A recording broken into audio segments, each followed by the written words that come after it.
So recently then we've talked a lot about trauma and about the anxiety and suffering that painful memories cause us. And I think we can all agree that we need to at least be able to cope with this suffering, if not, be able to eradicate it. But I know that's not easy, it's difficult. And we've discussed the various different techniques that are presented in the Buddha Dharma to help the individual transcend their worldly suffering. Now ultimately, what eradicates our suffering is the realization of emptiness, or no self. That's a really high practice, right? That's difficult. And in the past, then, I've talked a lot about the generation of bodhicitta. I mean, it's taught that the generation of bodhicitta is the supreme cause for achieving enlightenment. But I've gone over that in several videos. And so now, I want to talk a little bit about how we can start to recognize suffering for what it is.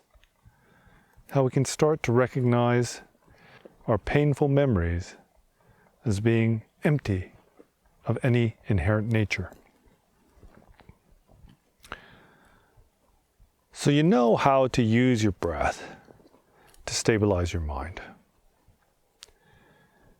And you know how to use a coarse outer object to help develop some sense of tranquility in the mind, but also to develop some stability, some strength of mind. But from time to time, painful memories arise. We are afflicted by difficult thoughts. When we recall trauma, then we have a very real and visceral experience in the body. It's unpleasant. It's an expression of aversion. That's because our past trauma afflicts us. And how that manifests for us is in uncomfortable experiences and sensations in the body. The body often becomes rigid the moment we recall a painful experience. But we're beginners. And so it's no good me telling you that the past doesn't exist and that your trauma isn't something real. Because the point is, even though it is not real, it still afflicts me. So we haven't got the practice, we haven't got the strength, we can't just face up to our trauma. And so what we need to do initially is just to step back and return the mind to the breath. Observe the breath to allow the mind to calm down and center itself. And then, once the tension in your body has eased a little, the next thing to do is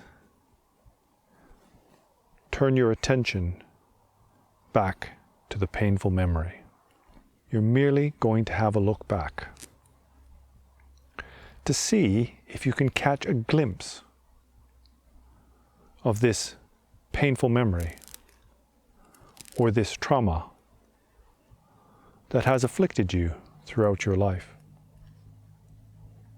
And then once you've had that brief glance, then again, return your attention to the breath and begin counting. Now, it might seem that this practice can't possibly be effective in helping you to overcome your trauma. But the point is that you have to develop strength slowly. It's like a young child isn't able to lift 500 kilograms, right? A heavy weight. It's beyond them. A young child isn't able to wrestle with a full-grown man. It takes time to develop strength and also skill in your practice. little by little, what we do is we try to become familiar with the source of our suffering.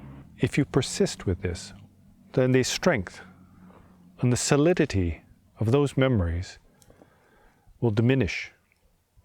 Now, there's something you should know, and that is, if you want to come to recognize the ephemeral nature of experience, then actually the best way to do that is to study. Because through study, then one can come to an understanding of emptiness. In reality, it's very difficult to come to understand the essential nature of mind through our meditation practice. I mean, the kind of practice we generally do. But even though it's very difficult and it's not easy, that doesn't mean that this practice isn't effective, isn't beneficial. Ultimately, what we need to do is we need to develop what's called insight or wisdom. Unless you have personal one-to-one guidance from an experienced teacher, it's almost impossible for you to develop wisdom or insight, as it's taught in the Buddha Dharma. But still, by engaging directly with your experience, what happens is you develop intuition. And what is this intuition? Well, it's recognizing that things are not how they seem.